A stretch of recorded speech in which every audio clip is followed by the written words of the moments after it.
ലോക്സഭാ തെരഞ്ഞെടുപ്പിൽ മിന്നും വിജയം കരസ്ഥമാക്കിയതിനു പിന്നാലെ ഇന്ത്യ മുന്നണിയിലേക്ക് കൂടുതൽ എംപിമാർ എത്തുകയാണെന്ന റിപ്പോർട്ടുകളാണിപ്പോൾ പുറത്തുവരുന്നത്.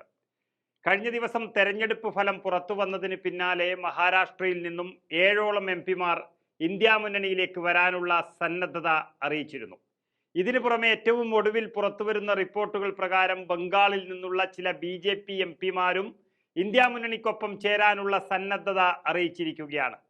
തൽക്കാലം പ്രതിപക്ഷത്തിരിക്കാനുള്ള സന്നദ്ധത ഇന്ത്യ ബ്ലോക്ക് അറിയിച്ചുവെങ്കിലും അടിയൊഴുക്കുകൾ ശക്തമായതോടെ ചരടുവലികൾ വേഗത്തിലാക്കുവാൻ നേതാക്കൾ നിർദ്ദേശം നൽകി. ഇതിന് പിന്നാലെയാണ് ബംഗാളിൽ നിന്നുള്ള ചില ശുഭവാർത്തകൾ പുറത്തുവരുന്നത്. തൃണമൂൽ കോൺഗ്രസ് എംപിയായി വിജയിച്ചു കയറിയ അഭിഷേക് ബാനർജിയുമായിട്ടാണ് 3 BJP എംപിമാർ ഇപ്പോൾ ചർച്ച നടത്തിയത്. TMCയിൽ ചേരാൻ താല്പര്യമില്ലെങ്കിലും ഇന്ത്യ സഖ്യത്തിനൊപ്പം നിൽക്കാമെന്നാണ് ഈ എംപിമാർ അറിയിച്ചിട്ടുള്ളത്. ഇക്കാര്യം അഭിഷേക് ബാനർജി ഇന്ത്യ സഖ്യത്തിലെ നേതാക്കന്മാരെ അറിയിക്കുകയും ചെയ്തിരിക്കുന്നു. താല്പര്യമുള്ള എംപിമാരെ കൂടെ കൂട്ടുവാൻ നേതാക്കൾ പച്ചക്കൊടി കാട്ടിയതോടെ ബംഗാളിൽ BJPയുടെ എംപിമാർ വൈകാതെ ഇന്ത്യ മുന്നണിയുടെ ഭാഗമായേക്കുമെന്ന റിപ്പോർട്ടുകൾ പുറത്തു വന്നിട്ടുണ്ട്. നിലവിൽ 3 എംപിമാരാണ് സന്നദ്ധത അറിയിച്ചിട്ടുള്ളത്. ഈ 3 പേർ BJP വിട്ടാൽ ബംഗാളിൽ BJP എംപിമാരുടെ എണ്ണം 9 ആയിട്ട് ചുരുങ്ങും. ദേശീയ തലത്തിൽ എംപിമാരുടെ എണ്ണം 290ലേക്ക് താഴുകയും ചെയ്യും.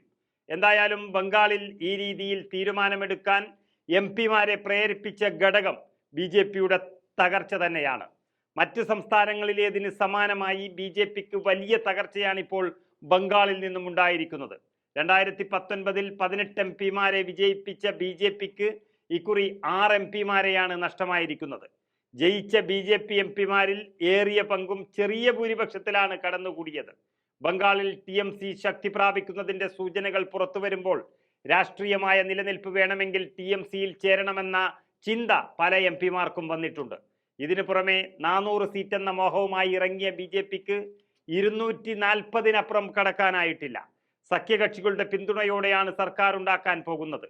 ഇതെല്ലാം ചേർത്ത് വെച്ച് വായിക്കുമ്പോൾ ബംഗാളിൽ BJPയിൽ നിൽക്കുന്നത് അപകടമാണെന്ന് നേതാക്കന്മാർ തിരിച്ചറിയുകയും ചെയ്യുന്നുണ്ട്.